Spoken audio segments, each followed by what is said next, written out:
Earth Day. We gather today observing, albeit a bit early, Earth Day. We moved it forward so as to not interfere with candidating Sundays that are coming up. We get to do that. We are held by a planet that does not belong to us, a planet that was here long before us and which will continue long after we're gone. I have a love-hate relationship with Earth Day. One year, I was in a beautiful urban park with thousands of people eager and committed to care for the planet we call home. Some were making music, others were planting trees. It was a lovely day. And I want to share that I've frequently made it a practice to stay home from church on Sundays when Earth Day was being observed. I know I'm not alone in having the ability to quickly, perhaps too readily, switch into existential dread mode. And when I go there, I can be overcome with feelings of fear and shame. Research shows that fear might result in a short-lived boost in motivation, and that shame causes most people to disengage and sometimes to self-sabotage, to conclude there's something wrong with me. I've known for myself that sometimes well-intentioned Earth Day services have left me without any sense of my own capacity and have left me feeling depressed and paralyzed.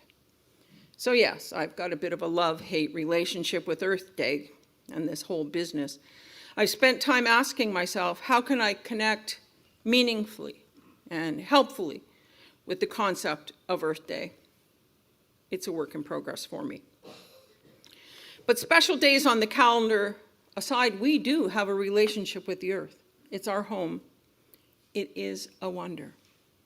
I think many of us, even those who don't lean in the direction of religious language, might use the language of sacred or divine when hearing a loon cry on a misty lake, or hearing a baby laugh, or watching a cardinal at the feeder in the morning. I could go on. I think each of you could too. Our Unitarian Universalist principle of interdependence reminds us that we are not separate from these things that take our breath away. We are all part of the wonder. You take my breath away. For me, that sense of interdependence is where my sense of wonder and care can arise. Yeah, but let's be honest, not all moments have the potential to take our breath away, right? Think again, because maybe they do. Take house dust. It's annoying. It represents a never-ending chore, and most of it is nothing to get excited about. It's made out of skin cells, fabric fibers, pollen, and soil, but not all of it.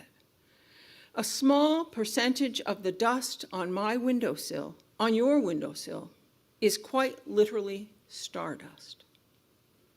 Bits of comets, asteroids, and interplanetary dust clouds.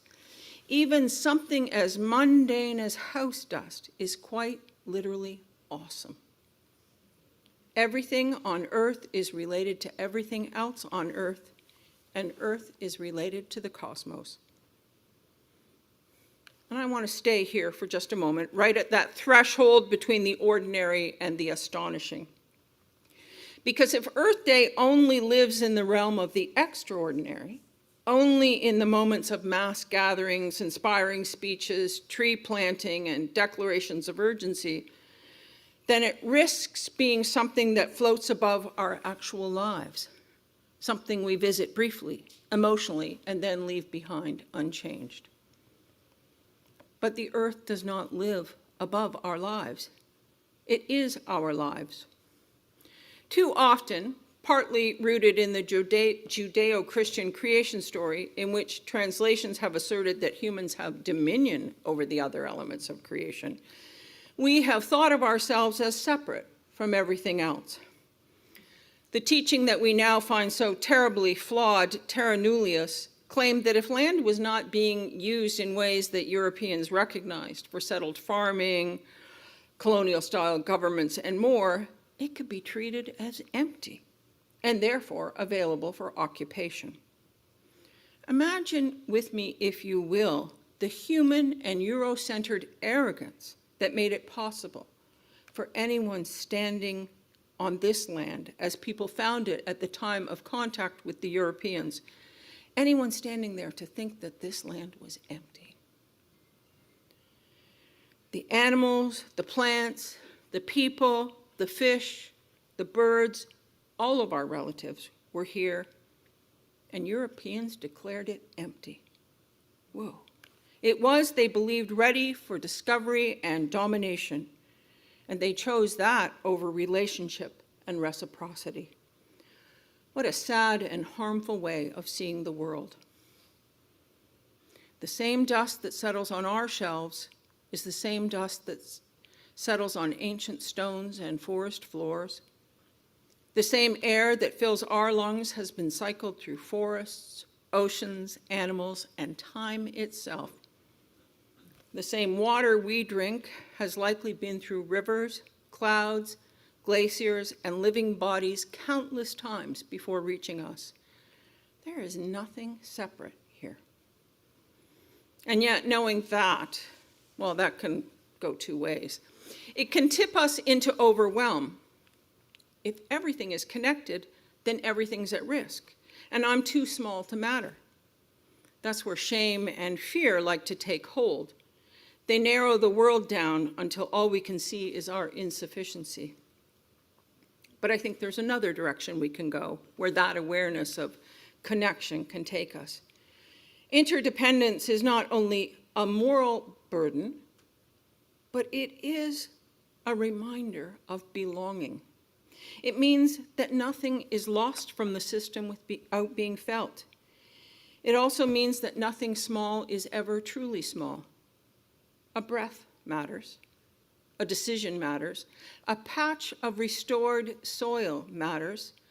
A conversation matters. A seed matters. Not because any one of those things alone will fix everything, but because they participate in a living system that is always responding, always adapting, always becoming. And this is where I find myself returning to something quieter than urgency, but more sustaining than despair: attention.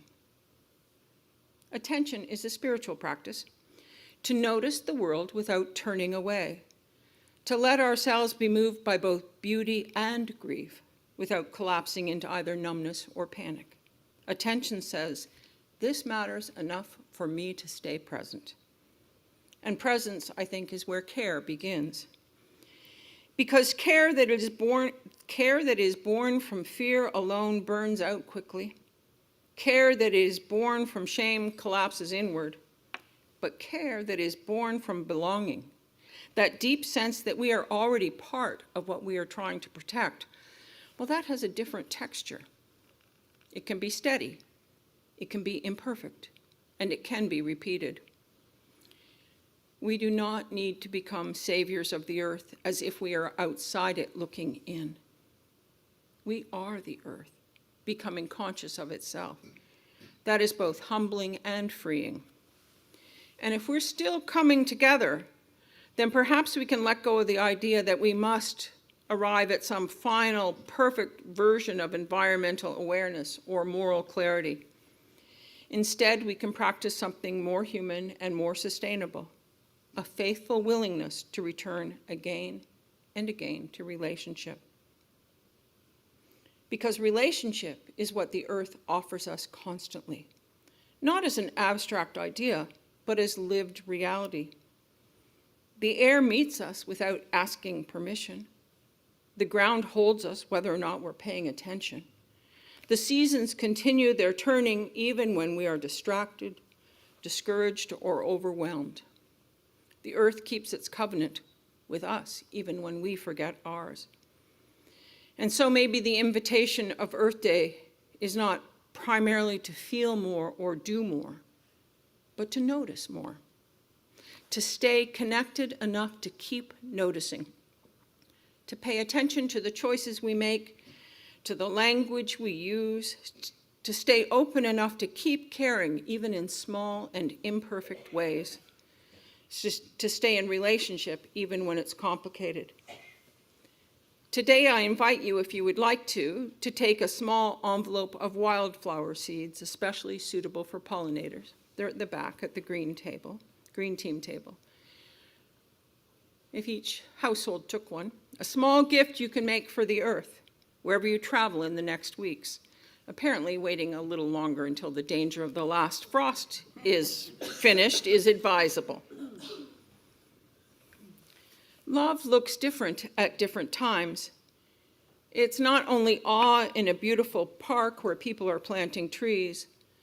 Love is also the quieter practice of returning to the earth under our feet, the air in our lungs, the living world that sustains us even when we're not paying attention. We do not belong to this world because we have earned it or because we control it, but because we are made of it. We are already inside the web of life, already held, already connected, already part of its unfolding.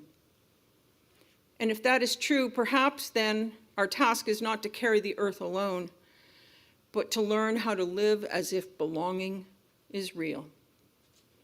To choose when we can what tends toward life, to do the small necessary things, to begin again when we need to begin again. For the beauty of the earth is not only something we admire, it is something we're made of, something we are made for, something we are still becoming together. And now let's pause for a moment.